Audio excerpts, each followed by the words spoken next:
Luar biasa. Itulah iman. Yakin sungguh-sungguh akan hal-hal yang diharapkan. Mempunyai kepastian. Walaupun belum dilihat apa yang diharapkan itu. Saudara-saudara, ini berarti iman dapat menghadirkan hal-hal yang belum kelihatan. Kan iman itu belum kelihatan diharapkan. Berarti iman dapat menghadirkan hal-hal yang belum kelihatan, yang belum menjadi kenyataan. Hal-hal yang masih dalam bentuk pengharapan, bentuk keinginan, bentuk hasrat, bentuk cita-cita, bentuk impian, bentuk angan-angan.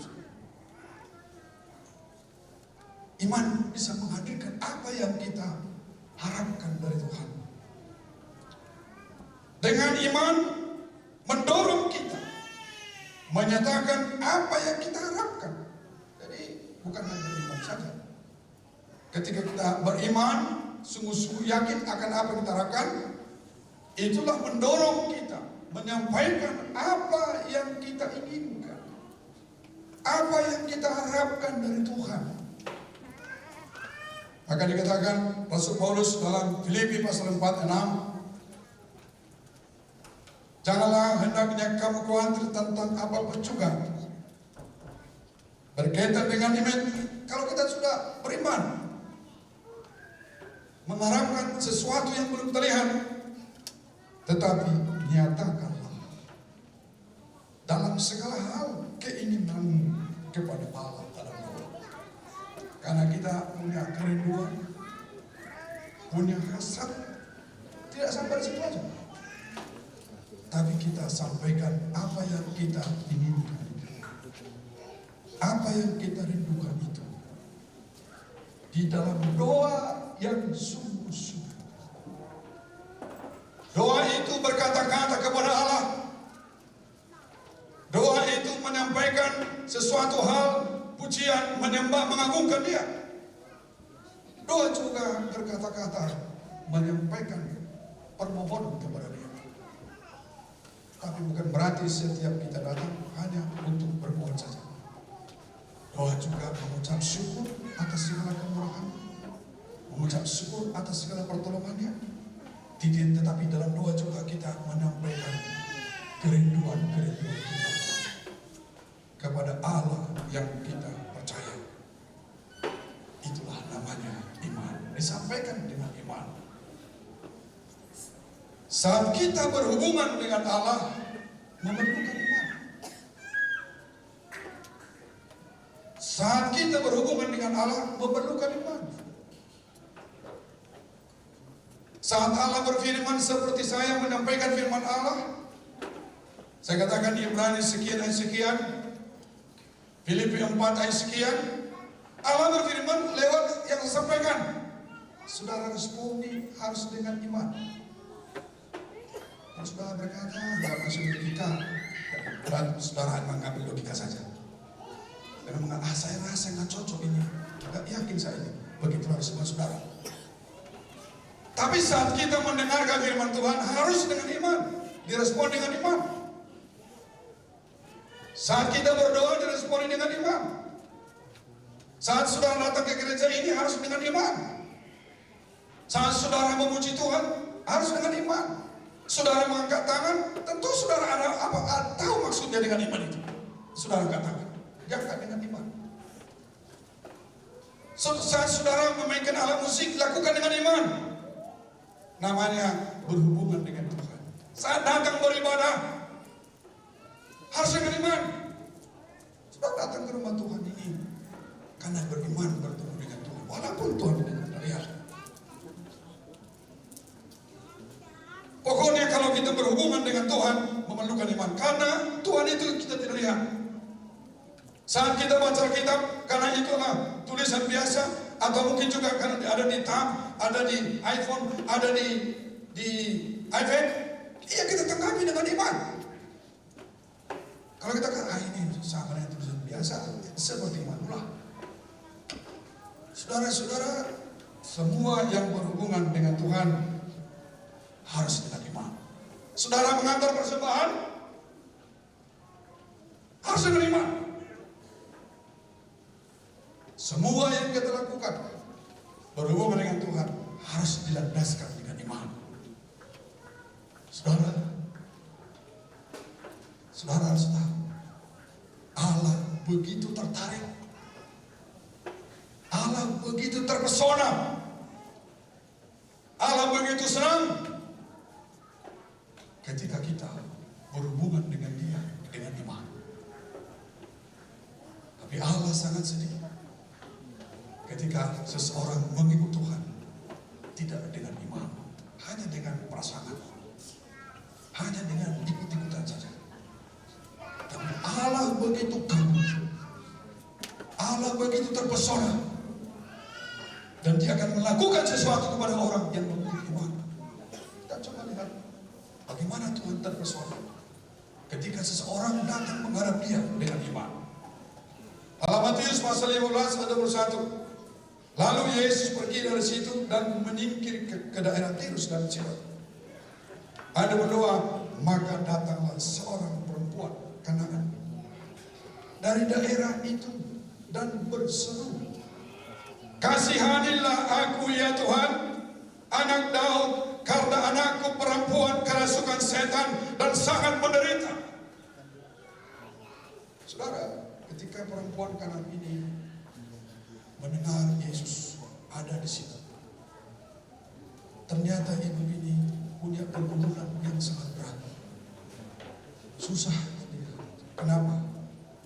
Karena anaknya seorang wanita menderita sekali karena setan. Dia sangat menderita. Dikatakan, kasihanilah aku ya Tuhan, anak Daud, karena anakku perempuan kerasukan setan dan sangat menderita. Iblis itu memang jahat, membuat orang susah. Iblis memakai berbagai hal supaya manusia susah. Dan wanita ini datang kepada Yesus. Karena dikatakan, anak perempuanku susah karena dirasuki setan. Saudara, itulah kasih sayang seorang ibu itu terhadap anaknya. Kesusahan anak, kesusahan orang tua, penderitaan anak, penderitaan orang tua juga. Wanita ini karena menderita anaknya, dia juga turut merasakan penderitanya. Seorang ibu yang lemah lembut, kalau melihat anaknya sendiri menderita, susah, dia paling merasa bahwa anaknya sakit, anaknya susah. Kesusahan anaknya membuat dia terasa merasakan susahnya karena anaknya susah. Itulah seorang hati, seorang ibu. Ibu ini susah karena anaknya menderita karena setan. Walaupun anaknya ada setan, dia tetap menganggap itu anaknya. Ada beberapa seorang ibu yang salah ketika anaknya diganggu iblis, jahat dia, tak hormat sama orang tua, selalu mempermalukan orang tua. Dia katakan, 7 anak saya, tapi karena engkau ini sudah dirasuk iblis, hanya 6 yang kuatkan. Salah itu. Salah itu. Tapi perempuan karena ini, sekalipun dia tidak mengenali Tuhan, sekalipun anaknya dikuasai iblis, dia tidak buang. Dia tetap mengasihinya. Dia tetap membawanya kepada Tuhan. Itulah kasih daripada orang tua itu. Kesusahan anaknya, dia pun jadi susah. Penderitaan anaknya, dia juga menderita. Itulah yang dialami perempuan karena ini. Dan dia tidak sanggup menolong anak ini. Dia bawa kepada Yesus. Dikatakan, kasihanilah aku ya Tuhan. Kenapa dia minta kasihani dia? karena dia turut merasakan penderitaan anaknya. Kasihanilah aku ya Tuhan, karena anakku perempuan kerasukan setan dan sangat menderita. Bagaimana respon Yesus ketika dia berdoa? Lalu Yesus pergi dari situ dan meninggi. Ayat yang berikutnya. Tetapi Yesus sama sekali tidak menjawabnya. Kita lihat tadi kan dia serius betul susahnya itu. Yesus tidak menjawab. Tidak menjawab. Sama sekali diam Yesus itu. Mungkin dia mengatakan Yesus ini punya kasih enggak? Kok nggak ada jawaban apa-apa? Lalu murid-muridnya datang dan meminta kepadanya, suruhlah ia pergi. Ia mengikuti kita dengan berteriak-teriak. Ikut-ikutan di murid-murid yang bodoh ini. Gak tahu apa maksud perkataan Yesus. Ikut-ikutan dia. Ya, setuju. Mau saja urusin Yesus. Lagi berteriak-teriak dia. Sudah pergi. Saudara-saudara, apakah wanita ini mundur? Mundur ya? Enggak, saudara. Makanya kalau saudara sudah berdoa belum terjawab, jangan mundur. Seolah-olah tidak ada jawaban. Yesus berdiam, jangan diam, jangan mundur. Tidak ada kasih Tuhan. Saya sudah susah, nangis dan jawab. Ada perubahan? Jawab Yesus. Aku diutus hanya kepada domba-domba yang hilang dari rumah saya. Kau kan perempuan Kanaan, gak layak kau tolong. Apakah wanita ini? Iya tahu diri aku. Berarti aku gak layak mendapat. Apakah begitu? Apa jawab wanita yang beriman ini? Tetapi perempuan itu mendekat dan menyembah dia sambil berkata, Tuhan tolonglah aku. Dia gak mau tawar hati. Dia tak mau tawar hati. Sudah. Ada beberapa anak Tuhan, karena doanya belum terjawab, tawar hati. Sudahlah, gak usah berdoa lagi lah. Gak usah berdoa lagi lah. Yesus itu lihat, tak menjawab doa kita. Ayat 6. Tetapi Yesus menjawab, tidak patut mengambil roti yang disediakan bagi anak-anak dan melemparkannya ke anjing. Aduh, makin sakit itu. Makin sakit. Yesus terus membuat jebakan-jebakan supaya tahu hati. Sampai disemakan kau ini kan hewan. Kau bukan anak-anak Tuhan. Apakah dia tahu hati? Kata perempuan itu, benar Tuhan, namun anjing itu makan remah-remah yang jatuh dan dari meja tuannya. Aduh, saudara, mungkin kalau kita analisa, apakah punya kasih Yesus ini? Sampai segitu jawabannya.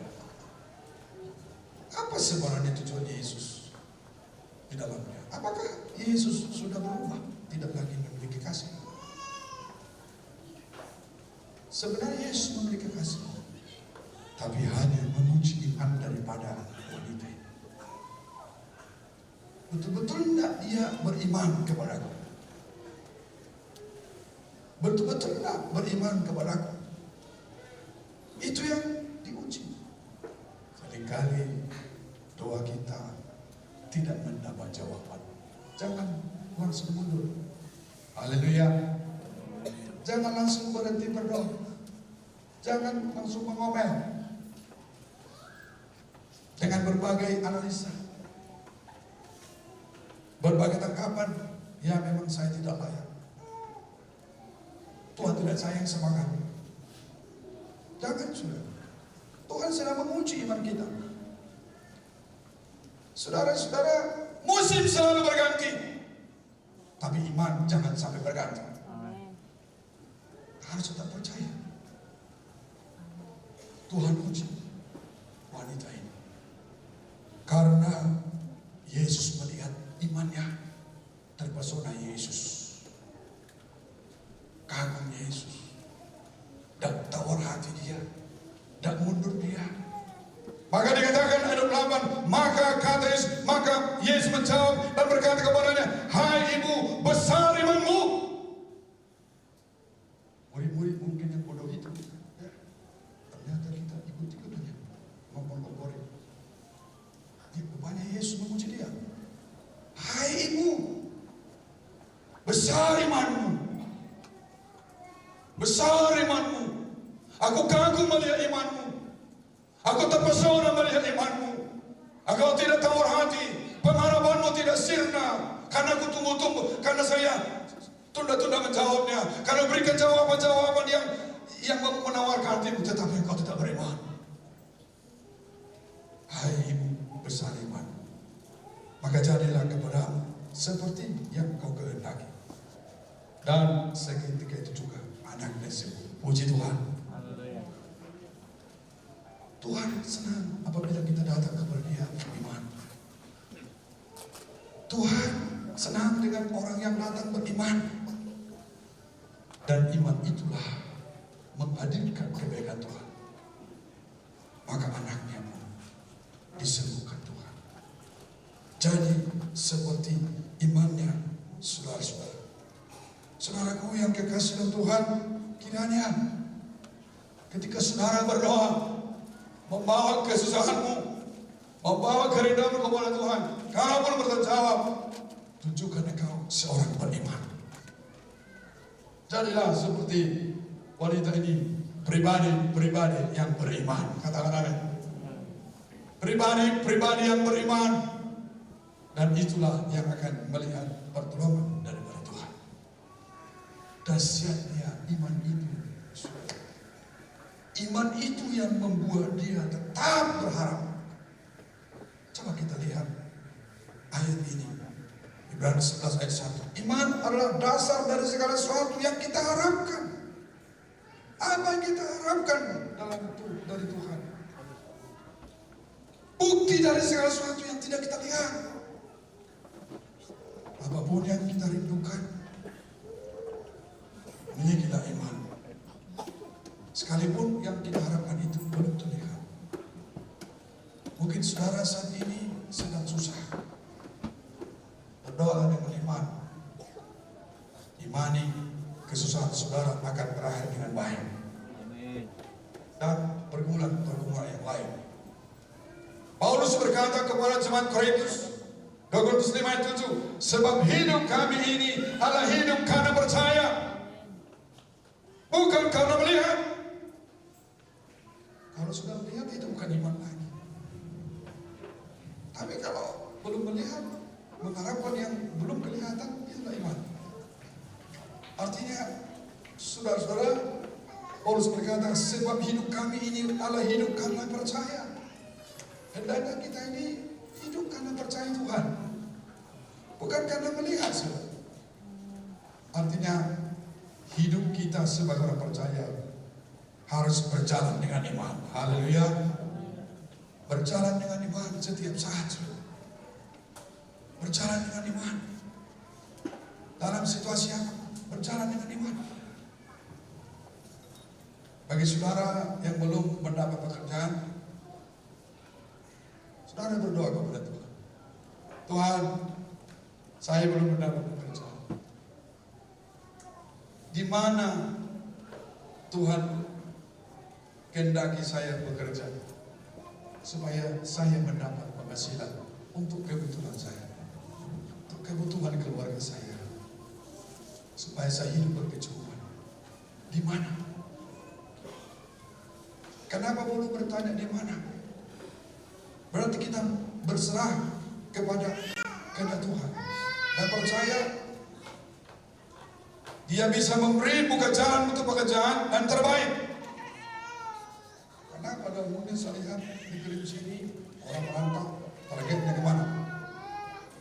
RAPB, ya kan? Kontraktor. Seolah-olah orang merantau ke gereja sini pengharapannya masuk RAPB. Jangan itu satu-satunya. Iya, memang betul perusahaan itu membutuhkan tenaga kerja banyak. Tapi banyaknya datang perantau di sini. Apakah harus ke situ? Saudara perlu berdoa kepada Tuhan. Jangan cari pekerjaan hanya menurut kehendak kita. Mungkin Tuhan mau buka jalan di Sawit. Mungkin sedang Tuhan izinkan di PT Langgang.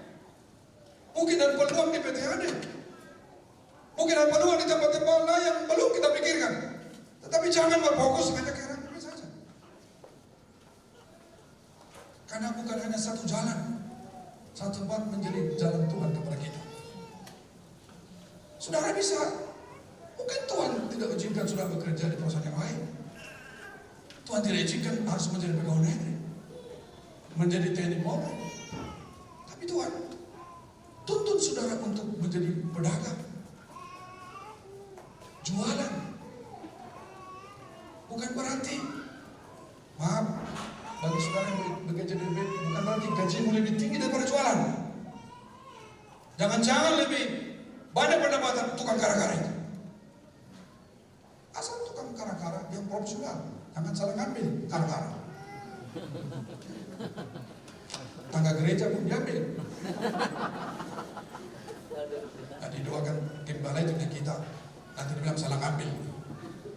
Jangan.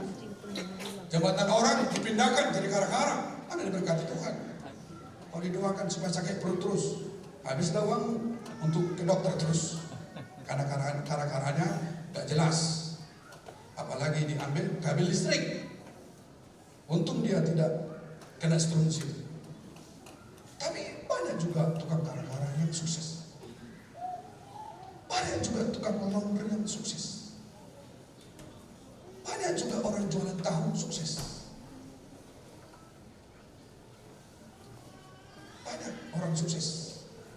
Banyak peluang sekarang apalagi medsos. Jual lipstick kek. Kan ibu-ibu merapat lipstick yang merah. Mana ada lipstick yang hijau? Merapat. Jual bedak. Yang hitam jadi putih. Haruslah dia. Yang tua jadi muda. Kok apa kok cuman rambut kita muda padahal sudah tua kita. Tapi banyak juga berbisnis. Ada orang berjual dengan apa? PT dari Samur sudah tiba. Apalagi dengan Andaliman dari Persea sudah tiba. Siapa mau? Ready stock, merapat. Itu bagus sekali. Daripada medsos terus kan. Tiap hari sampai rusak mata di mereng karena risiko terus. Kenapa kau mereng matamu? Honda, karena tiap hari mereng terus. Pulsa habis, paket habis. Saudara-saudara, kalau kita minta kepada Tuhan, Tuhan pasti buka jalan. Jangan saudara lihat, gimana ini? Ada orang tadinya jualan kecil-kecilan, pakai angkong. Apa dia bilang itu? Jeruk. Datang yang nawar. Jeruk apa ini? Jelek kali pun jerukmu. Iya, jelek, tapi dalamnya manis. Biasanya 5 kilo satu hari. Begitu dengar ibu tuh, jeruk, apalagi doanya diurapi Tuhan. Yang tadinya ibu-ibu main Facebook langsung jeruk, ibu sian itu. Langsung keluar. Kemudian, berat. Numpang dia di samping rumah orang. Tambah lagi apokat 3 kilo. Tambah lagi manggis 1 kilo. Lama-lama punya ruko. Gak ada mengaminkan ini. Amin. Karena saudara ingin langsung bekerja di mana? Di RPP. Pakai yang garis-garis yang kilo-kilo itu. Seolah-olah hanya di situ aja berkat. Di mana-mana Tuhan bisa memberkati kita. Berbahagia di RPP, PT-AD. Tapi juga berbahagia di pekerjaan-pekerjaan yang diberikan oleh Tuhan. Haleluya. Kita hidup berjalan dengan iman. Yang penting kita lakukan dengan iman, kita berdoa. Mungkin kita jadi pengusaha, jadi orang bisnis, jadi orang-orang yang menjual jasa. Lakukan saja. Tuhan pasti berkati. Berjalan dalam pengharapan. diawali dengan kesusahan, diawali dengan iman. Tuhan tolong saya, sekarang saya pakai gerobak, nanti saya akan bisa nanti di ruko. Maka dia pun irit sudah. Irit sudah. Maka kalau ada ke pesta, dia enggak sepakarang, sekali salam 500. Padahal yang dapatnya 1 minggu 100. Makanya paling tegannya itu. Makanya enggak bisa menabung sudah. Haleluya. Karena ada iman, dia berjalan dengan iman. Dia diberikan Tuhan iman dari yang tidak punya menjadi punya. Katakan amin saudara. Kita hidup bukan karena melihat, oh siapalah saya ini. Kalau dia bilang buka toko, dari mana modalku? Kalau dia bilang mau buka usaha buah, dari mana modalku? Jangan lihat dirimu, lihat Tuhan yang luar biasa. Mari suai, deti suai. Di mana ada kemauan, di situ ada cara. Yang penting kita melakukan di garis benar. Haleluya. Kita hidup bukan karena melihat. Kita hidup karena beriman, berjalan dengan penuh pengharapan. Di tengah-tengah tersirat-sirat kita berpengharapan. Iman adalah keyakinan bahwa Allah itu ada dan apa yang Dia firmankan akan menjadi kenyataan. Tuhan berkata, jadi terang, jadi terang. Jadi gelap, jadi gelap. Semua kata-kata Tuhan tidak pernah terlambat jadi. Jadi seperti yang difirmankan Tuhan. Iman adalah keyakinan bahwa Allah itu ada. Walaupun kita lihat dengan mata, kita memang berjalan dengan iman, bukan karena melihat. Apa yang difirmankan akan menjadi kenyataan. Tetapi tanpa iman tidak mungkin orang berkenan kepada Allah. Sebab barang siapa berpaling kepada Allah, datang dia mendekatkan diri kepada Tuhan, berdoa kepada Dia, dia harus percaya bahwa Allah ada. Walaupun kita duduk di gereja ini, berdoa berlutut, kita percaya Allah ada dengan kita. Telinganya tajam mendengar kita, perasaannya merasakan apa yang kita rasakan. Dia peduli atas perasaan apa kesulitan kita. Itu dulu. Sebab ada orang berdoa gak percaya Allah ada di depan dia. Kita harus percaya Allah ada. Dia punya telinga, Dia punya mata yang bisa melihat air mata kita, yang melihat kesemuan hati kita. Barang siapa berbalik kepada Allah, ya harus percaya bahwa Allah ada. Saudara-saudara, dan dikatakan bahwa Allah memberi upah kepada orang yang sungguh-sungguh mencari Dia. Kalau kita sungguh-sungguh mencari Dia karena kita punya iman, punya kerinduan, punya hasrat, punya angan-angan, punya hasrat, kita doakan. Kita doakan dengan sungguh-sungguh. Cari Tuhan dengan sungguh-sungguh. Maka Tuhan akan memberi sesuai dengan kesungguhan kita. Mengulangi beberapa kesaksian saya masalah iman ini. Tahun 94 gereja pertama berdiri. Yang sudah hampir roboh sekarang kami masuk ke sini. Kembali 6 kali 12, 6 kali 6 nempel sampingnya, situ kan 3. 95 sampai 98 gereja jadi penuh, orang beribadah.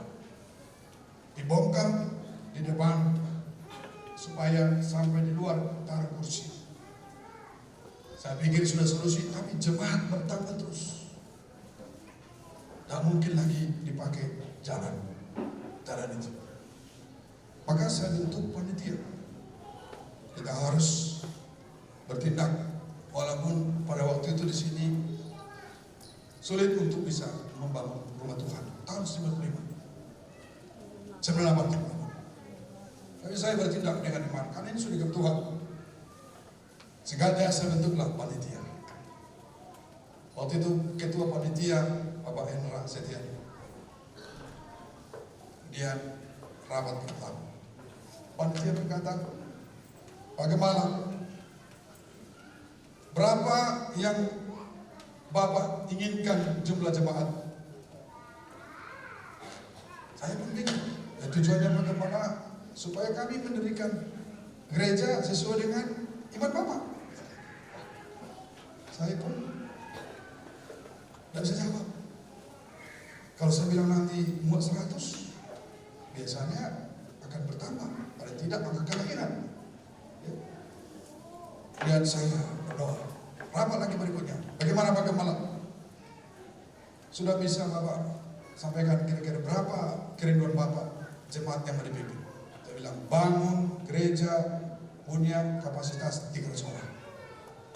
Padahal waktu itu jemaat 100 orang. Dari mana 200 ini? Sementara gereja ini desa waktu itu. Maka mereka mendirikan sudah. Waktu mendirikan gereja itu terjadi krisis yang sangat serius tahun 98. Jemaat banyak hilang pekerjaan. Ongkos pulang pun tidak bisa. Tidak ada sudah. Sudah tidak ada ongkos pulang. Sewa rumah kontrakan tidak bisa dibayar. Dari mana ini? Tapi puji Tuhan, 1 tahun kerja itu selesai hanya bentuk kotak. Ada mujizat yang tidak pernah bisa kulupakan. Suatu saat tinggal sedikit uang. Tuhan mengumumkan kepada jemaat berat pun jemaat pun masih banyak yang berhenti dan pekerjaan ada krisis itu. Tapi pada waktu itu ada perubahan suku bunga. Kalau mungkin sudah dengar itu, tiba-tiba naik suku bunga 60%. Maka uang yang masih disimpan panitia langsung bunganya tinggi. Kemudian panitia berkata, puji Tuhan, pembangunan lanjut. Kenapa? Kita dapat bunga uang dari bank ini segini tingginya. Tapi kalau turun dia surat. Dalam pikiran saya, aneh tapi ini ada Tuhan ini. Begitu sudah cukup, normal lagi suku bunga itu. Normal. Dan pembangunan bisa selesai. Walaupun masih untuk kotak waktu itu. Tapi selesai. Dan puji Tuhan, seperti yang saya ungkapkan kepada panitia, jumlah jemaat memenuhi gereja ini. Mungkin sudah berkata, apa langkah-langkah Pak Gembala? Jangan-jangan Bapak Gembala ini mencuri jemaat orang lain. Saudara, kami hanya berdoa. Berdoa sesuatu. Berdoa berpuasa. Karena menginginkan jemaat 300 bukan kegagahan, tapi itu berkenan kepada Tuhan. Dia rindu supaya semua orang selamatkan. Dan carilah seperti itu. Kemudian tahun lepas tahun, udah muat lagi gereja kita di sini. Gak muat lagi gereja. Suatu saat saya ikut seminar Hagai Institute di Hotel Unigraha Kompleks Saratoga. Di situ semua pendeta dari HGPP, dari KPS, pokoknya semua pendeta di situ.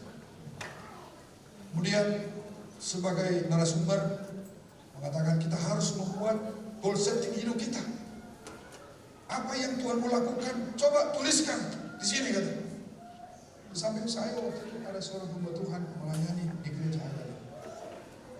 Pikiran saya bukan masalah uang, tapi pikiran saya rindu memimpin jemaat 1000 orang. Kau tanya kemana sampai pendeta itu? Mana yang memang? Ya kalau memang itu iman aman, tulisan. Saya tulis. Menurut akal sehat, tidak akan mungkin terjadi di kabupaten ini. Tidak akan mungkin. Akal sehat tak bisa diterima itu. Tapi namanya iman. Kalau Tuhan setuju, ya puji Tuhan. Dan setuju, ya puji Tuhan. Jadi gitu saya. Dan doa terus. Tuhan selamatkan jiwa-jiwa. Selamatkan jiwa-jiwa. Selamatkan jiwa-jiwa. Dan puji Tuhan. Saudara, diantarkan Tuhan pada jemaat di sini. Haleluya. Bukan saya yang menyuruh saudara datang ke sini. Karena Tuhan yang menarik saudara datang dari sini. Makanya jangan pindah dari gereja ini. Kan bukan saya tarik-tarik. Bukan. Saya tidak pernah mengganggu jemaat orang lain. Saya tidak pernah datang ke gereja kami. Nanti kita bantu dengan uang. Karena kita uang pun tidak kita punya. Membantu-bantu orang. Bagi-bagi sembako. Saudara datang karena diperintahkan Tuhan. Bahkan ada orang mau pindah ke sini. Karena pendetanya kawan saya. Jangan. Dukung terus pendeta. Gak mungkin lagi aman, gak mungkin lagi aman. Ya bagaimana kalau tidak mungkin lagi? Tapi tidak saya katakan, coba. Ya, gak saya bilang, memang perintah kalian. Tidak, jangan. Kasihan, dia juga hamba Tuhan. Saya tidak pernah mengajak-ajak orang lain. Ada pernah seorang jemaat datang. Saya tahu kemalannya kawan saya. Dia datang malam-malam. Ngapain sih? Kami sudah beberapa kebaktian di sini, ya. Kami mengambil keputusan ibadah di sini. Saya diam, karena saya tahu gembalanya kawan saya di gereja ini. Saya diam. Gak boleh begitu. Gak boleh begitu. Jadi maksudnya aman kan menerima kami, bukan tidak menerima, tapi gak boleh. Bagaimana perasaan daripada kawan saya itu nanti?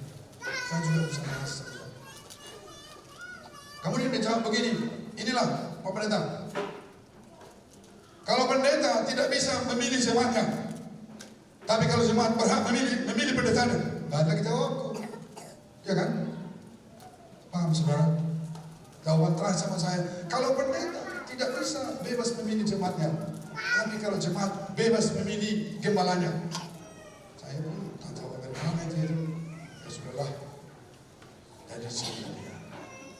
Saudara-saudara yang kekasih dalam Tuhan, diawali dengan iman, didoakan terus, ditekuni terus dengan motivasi yang benar. Karena Tuhan senang jiwa-jiwa diselamatkan buat Tuhan. Katakan amin. Segala sesuatu yang kita inginkan, hal-hal yang besar, hal yang luar biasa, kalau itu berkenan kepada Tuhan, sesuai kehendak Tuhan, doakan saja, tempuh dengan cara-cara Tuhan, pasti Tuhan berkati. Ya wali, kalau tidak ada kita punya kerinduan, maka tidak akan terjadi apa-apa. Karena ada kerinduan, maka kita dasar untuk berdoa kepada Tuhan, saudara-saudara. Itu sebabnya diawali dengan iman. Diawali dengan iman. Iman hanya pada Allah saja. Yeremia 17:5. Beginilah firman Tuhan, terkutuklah orang yang mengandalkan manusia, yang mengandalkan manusia sendiri, dan yang hatinya menjauh daripada Tuhan. Saudara-saudara, ada banyak orang supaya dia tercapai kerinduannya berharap sama manusia, berharap sama orang hebat, berharap sama keluarga yang kaya, berharap sama manusia. Ada lagi dia berharap kepada batu, berharap kepada gunung-gunung, berharap kepada hewan-hewan, berharap kepada setan-setan dan sebagainya. Ingin dia mencapai kerinduan. Tapi karena banyak orang mengandalkan manusia, mengandalkan pikirannya, mengandalkan kehebatannya, memang seolah-olah berhasil, tetapi dikatakan seperti orang terkutuk. Seperti orang terkutuk. Terkutuklah orang yang mengandalkan manusia, yang mengandalkan kekuatan sendiri. Tuhan mau kita, saudara, seperti yang dikatakan oleh Amsal ini, Amsal 35, percayalah kepada Tuhan dengan segenap hatimu, dan janganlah bersandar kepada pengertianmu sendiri. Jangan percaya di luar Tuhan, percaya hanya kepada Tuhan. Amin, saudara. Dia Tuhan yang berkuasa, Dia Tuhan yang sangat menolong kita, Dia Tuhan yang mengasihi kita. Percaya saja, hanya Dia, jangan kepada yang lain. Akuilah Dia dalam segala lakumu, maka Ia akan meluruskan jalanmu. Kalau dia percaya, kita akui Dia Tuhan yang baik, Tuhan yang sanggup menolong kita, Tuhan yang mengasihi kita, Tuhan yang sanggup memberkati kita. Dia akan menuntun kita, Dia akan tuntun kita, tangan Dia akan menuntun kita. Dia dibawa kita ke kanan, ada sesuatu yang baik. Dibawa kita ke kiri, di sana kita menemukan sesuatu yang baik. Dibawa kita lurus terus, karena Tuhan tidak pernah menuntun kita kepada kekecewaan. Ada banyak orang seperti terkutuk karena tidak percaya sungguh-sungguh pada Tuhan. Percaya kepada di luar Tuhan, maka dia seperti orang terkutuk, tidak mengalami kuasa Tuhan. Kalau saudara ingin mengalami pertolongan Tuhan, mengalami kerinduanmu dipuaskan oleh Tuhan, percaya hanya kepada Tuhan saja. Yang percaya katakan amin. Iman hanya pada Allah saja, jangan ada yang lain. Jangan kepada pikiran kita, jangan kepada kekuatan kita. Percaya saja, percaya pujian tadi, inilah untungku. Kita beruntung ikut Yesus karena Dia akan melakukan sesuatu yang luar biasa kepada kita. Yang berikutnya, iman itu percaya kepada Allah, berusaha haruslah setiap waktu. Musim boleh berganti, tapi iman jangan berubah. Kalau tadi wanita kanan itu langsung mundur dia ketika nggak dijawab, aduh, kakak mendapat mujizat. Percaya kepada Allah harus percaya kepada Allah haruslah setiap waktu. Mazmur 62:9. Percayalah kepadanya setiap waktu, hai umat. Curahkanlah isi hatimu di hadapannya. Allah ialah tempat perlindungan kita. Saudara, ada kalanya kita sepertinya tidak ada dasar lagi untuk berharap. Mulai iman kita lemah. Tapi yang memulai orang beriman itu, tantangan tidak membuat dia tahu hati. Situasi semakin tidak menentu, tidak membuat dia berubah. Musim boleh berganti, imannya tidak sertai dengan musim-musim masuk. Tapi dia percaya buat segala waktu. Ada contoh. Kemudian dikatakan, curahkanlah isi hatimu di depan Dia saat belum terjawab. Terus berdoa. Curahkan semua kerinduan kita kepada Tuhan. Ada catat satu contoh. Hana terus menerus berdoa karena percaya. Hana ini seorang beriman. Oleh karena dia belum mendapat anak, akhirnya suaminya menikah. Saudara, sebaiknya lebih baguslah dia tidak punya anak, asalkan jangan dia berdosa. Tapi karena dia ambil jalan berdosa, yang penting dia punya anak. Itulah yang dialami oleh Hana. Jadi berdosa suaminya, di mana dia susah hidupnya. Gara-gara kelakuan suami dia menderita sudah. Tapi dia tidak menyerah. Dia selalu datang kepada Tuhan. Dia beriman kepada Tuhan. Ketika perempuan itu terus menerus berdoa di hadapan Tuhan, dia terus menerus. Kenapa dia terus menerus berdoa? Orang yang terus menerus berdoa, saudara tahu, pergi dia mau makan, disindir oleh manusia. Bukan dibela oleh suaminya, terus dia disakiti. Mungkin keluarganya berkata, Hana, bodoh kali kau. Tinggalkan aja rumahmu itu. Beriman sudah bukti. Masa kau tahan menderita di situ? Kenapa kau seperti itu? Tapi tidak mau dengar. Setiap dia sakiti, dia pergi ke rumah Tuhan. Terus menerus berdoa. Susah pun terus menerus berdoa. Itulah orang beriman. Orang beriman. Saudara tahu, karena dia terus berdoa, Allah mengubah air matanya. Dan Tuhan kasihlah anak bagi dia. Maka dia sebut pengalaman dia bersama dengan Tuhan, bahwa Tuhan itu mengerti keadaan dia, Tuhan itu menolong dia. Maka dia katakan, anak ini saya beri nama Samuel, karena Tuhan sudah mendengar doaku. Ini pemberian Tuhan. Doa mengubah situasi. Saudara, kesusahan bisa berubah kalau kita berdoa dengan iman. Katakan amin. Amin. Apa kesusahan saudara? Susah dengan gara-gara kelakuan suami, susah gara-gara kelakuan istri, susah gara-gara kelakuan anak, susah karena situasi di pekerjaan. Berimanlah kepada Tuhan, curahkan semua masalahmu kepada Tuhan. Doa mengubah situasi. Katakan amin. Doa mengubah situasi. Orang yang mengalami ini kapabelnya berjalan dengan iman, terus menerus berdoa, maka situasi akan berubah. Saudara-saudara, ayat yang terakhir, saya tidak sempat menjelaskan bagaimana Yesus berdoa di Getsemani. Tapi ada firman Tuhan berkata, kenapa kita tidak melakukan apa yang kita rindukan? Banyak orang tahu doa itu berkuasa. Banyak orang tahu doa itu berkuasa. Banyak orang tahu doa puasa berkuasa. Tapi banyak orang tidak mau berdoa. Banyak orang malas berdoa. Doa pagi malas. Padahal berguna berat. Yakobus berkata, kamu mengingini sesuatu, tetapi kamu tidak memperolehnya. Lalu kamu membunuh, kamu iri hati, tapi kamu tidak mencapai tujuanmu. Lalu kamu bertekad dan kamu berkelahi. Kamu tidak memperoleh apa-apa. Tidak memperoleh apa yang kita rindukan.